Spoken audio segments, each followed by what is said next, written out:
को ऐसी सजा दे दोबारा चोरी करने के लायक ही न रहे। सरदार ये 1.5 फुटिया भी इसी के साथ था। सरदार जी इसका कोई कसूर नहीं है, ये बेगुनाह है। इस चोरी का जिम्मेदार मैं हूँ। नहीं, ना तो तुम्हारा कोई कसूर है और ना ही मेरा। सारा कसूर तो सरदार साहब आपका है।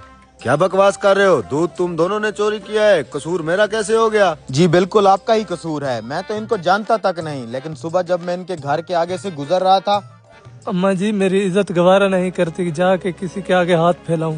मेरी जिस्मानी कमजोरी की वजह से मुझे कोई काम पर भी नहीं रखता। अगर कोई मुझे छोटे मोटे काम पे रख लेता माँ जी 2 वक्त की रोटी आपके लिए कमा लाता। लेकिन अम्मा जी आज रात ही हमें भूखा सोना पड़ेगा। घर में खाने के लिए कुछ नहीं है, अल्लाह मदद करेगा।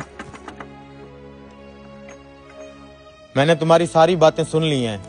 मेरे पास पैसे तो नहीं है, लेकिन आज रात तुम लोगों को भूखा नहीं सोने दूंगा। मेरी बात सुनो, मेरे पास तो कुछ भी नहीं था, इसलिए मैंने इस बेचारे का दूध चुरा के इनका पेट भरने की कोशिश की है। लेकिन आप तो इस इलाके के सरदार हैं। अल्लाह ने आपको कितना वसी रिज़्क दिया हुआ है। सिर्फ फैसले करना या पंचायतें लगाना ही एक सरदार की जिम्मेदारी नहीं होती। आसपास के गरीबों का भी ख्याल रखना चाहिए।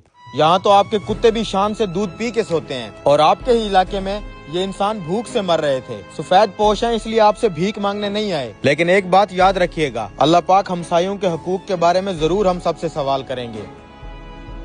शाबाश लड़के, तूने तो मेरी आंखें खोल दी हैं। तुम्हारे दूध का नुकसान भी मैं पूरा करूंगा। और छोटे तुम घर जाओ, तुम्हारा राशन भिजवाता हूँ मैं।